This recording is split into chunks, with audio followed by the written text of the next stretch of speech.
Hello, it's Gabby here for you. Before we jump onto this week's podcast, I just want to let you know about 2 ways that you can work with me. First of all, I do one-to-one coaching and I do that via Zoom, so we can jump on a Zoom call at a time to suit you. The second thing I've got for you is an online coaching course that's 12 modules that you can download straight away now. There will be a link somewhere around these podcast notes. And this is the course that I've designed, and it's got everything in it that I wish I'd have known when I finished cancer treatment and I was lost. So you can download that course now and you can start working towards making this your happiest and healthiest year ever. I'd love to hear from you. Let me know what you think. Take care. Bye-bye.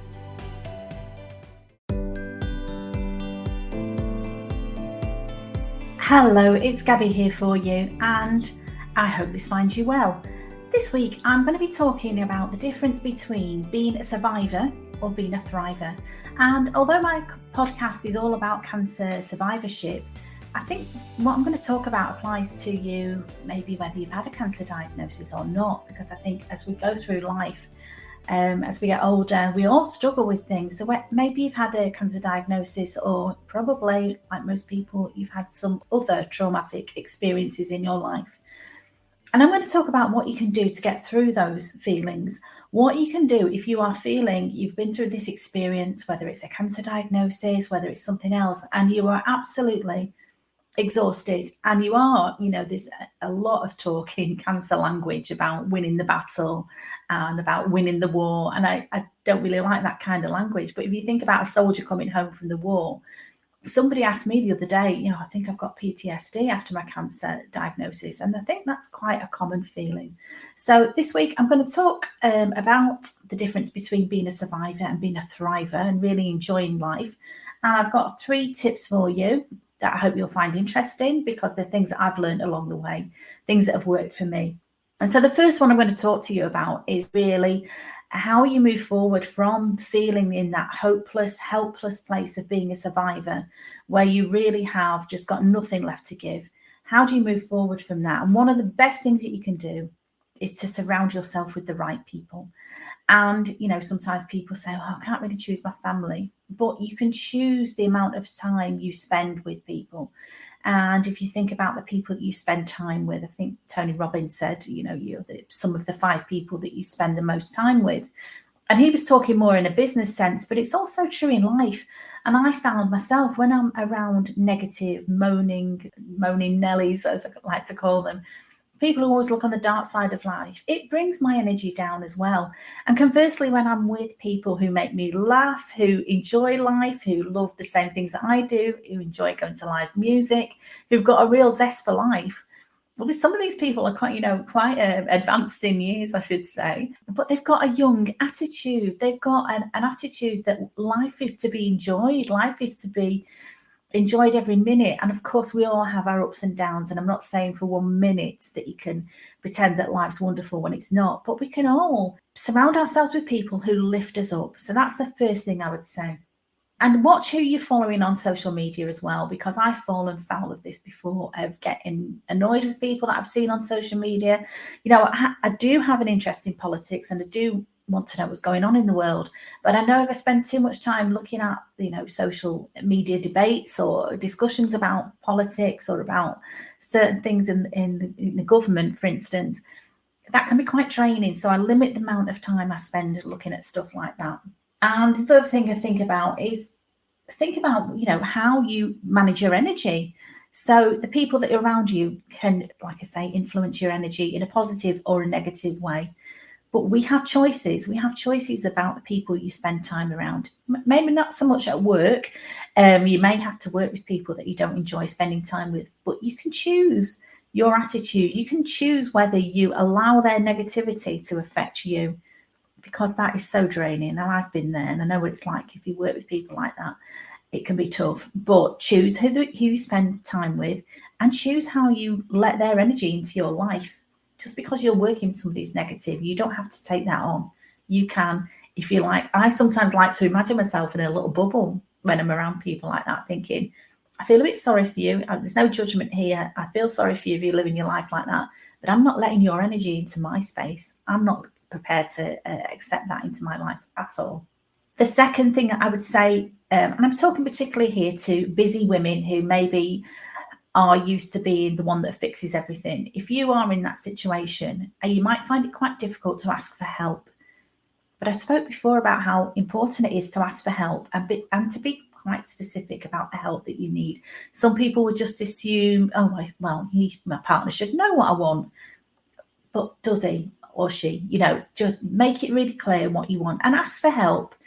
Before it gets to the point where you're getting resentful, ask for help in a calm and controlled way. That's another top tip I would say, that a thriver who is in control of their happiness and their health and is looking forward to a bright future, they know how to ask for help without it turning into a major drama. And the third thing I would say is to just remember you've always got choices. I mean, some of us didn't choose the things that we've been through. Sometimes life can be very cruel and it can throw unexpected things at you, whether it's a cancer diagnosis, whether it's a bereavement, whether it's the loss of a job, whether it's the breakdown of a relationship. All these things you might think, well, I've got no choice over that. But we all have choices in how we respond to that and how we move forward. And there is a bit maybe grieving time that you need if you've been through something like that. And that's part of the process of getting over something like that, is to grieve for it. But then you need to think about moving on. And if you're struggling for moving on, a few things that I would say that help me change my mood when sometimes, I'm feeling a bit down or maybe feeling a little bit sorry for myself. One is music. I love to listen to uplifting music. It can be rock music, it can be country music, whatever you like, whatever's your bag.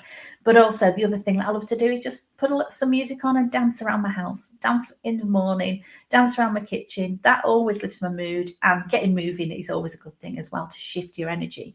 Actually get your body into motion is a wonderful thing to do to change the way you're feeling. The other thing to do is to think about your self-care. And again, I'm working with a lot of busy women in particular who find this, sometimes they're busy, they've got jobs, they've got families, got other commitments, and the self-care sort of slips down the list of priorities. But I'm thinking, if you really want to enjoy your life, if you really want to turn from being a survivor who is just like a rabbit in the headlights and just living in survival mode, into somebody who's really enjoying life, who's getting the most out of it, who's getting the most out of every day, think about your self-care. Because, it's sort of cliche, but it's so true. You cannot pour from an empty cup. You need to fill yourself up first. You need to replenish your energy. You need to think about your happiness and what lights you up. And it could be, some time to yourself. It could be going for a massage. It could be getting yourself moving every day. I've started going for a walk every day in my local park. And I know if I do that, my day always feels so much better when I've made that effort to get out of bed. I don't always want to do it.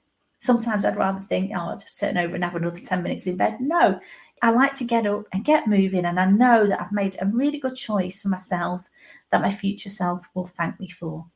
So the self-care, I would say to you, I'd really impress upon you, is so important. And as I say, as we get busy in life, as we get older, and we've got other commitments, sometimes that gets pushed down your list of priorities, doesn't it? Sometimes.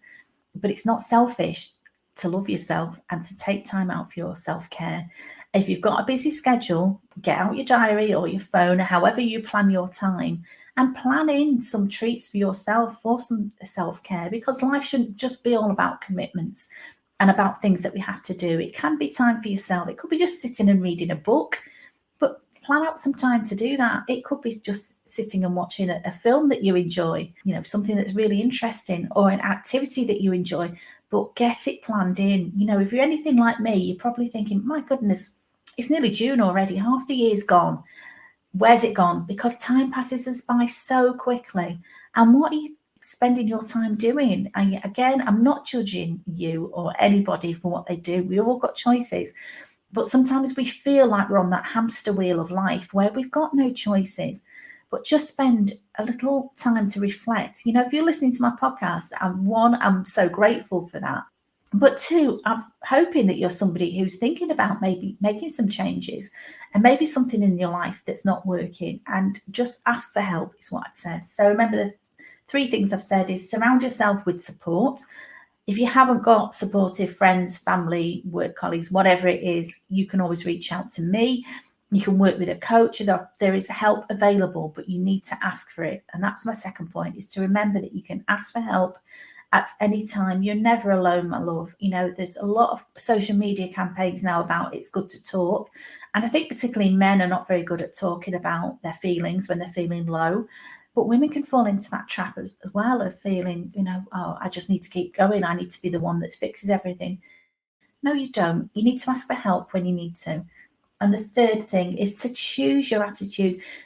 Make right choices that are going to give you that bright future that you deserve. Whatever you've been through, whether it's a cancer diagnosis, whether it's some other, traumatic event in your life, you didn't survive it to be miserable. Life is not here to be endured. It's here to be enjoyed. And I want you to have a happy, healthy life full of love, full of brightness, full of joy. And if I can help you in any way, please reach out to me. As always, I'd say to you, remember to stay safe, as they always tell us, but stay sane. Look after yourself, look after your own mental health. Do something for you today, this week coming forward. Before I speak to you again, planning a little treat for yourself. Let me know what little treat you've planned for yourself, and maybe a big treat. I'm planning for a holiday in Spain, so I'm very excited about that, but I'll still be back on the podcast next week. Thank you so much for listening. It absolutely means the world to me. Stay safe, stay sane. Bye-bye, my love.